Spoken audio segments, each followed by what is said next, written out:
Hey guys, today I'm going to show you how to use Redfin and find a fixer-upper home in your area.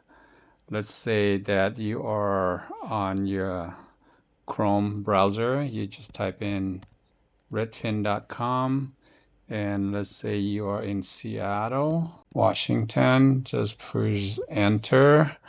And then these are all the homes in Seattle area. It's 1,522 homes right here.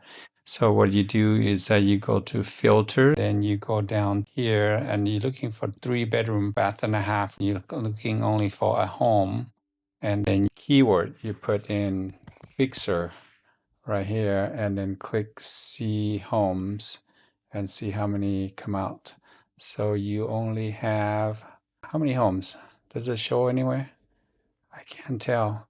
So it looks like you have a couple homes right here, and this one is say 375,000 in Renton, and I don't know, that looks too inexpensive. Let's take a look at it, see if it might be a good one.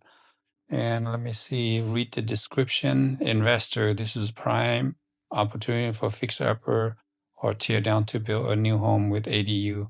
Price to sell quickly. This property offered 9,250 square foot corner lot. So it does come with the land. That's pretty good deal, I think.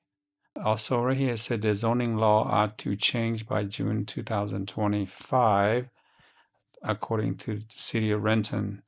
2 duplexes or a triplex can be built on a property. Buyer to verify with the city of Renton whether you're looking for a bigger yard, a long-term rental project. So that looks good. So that's how you find a fixer-upper project.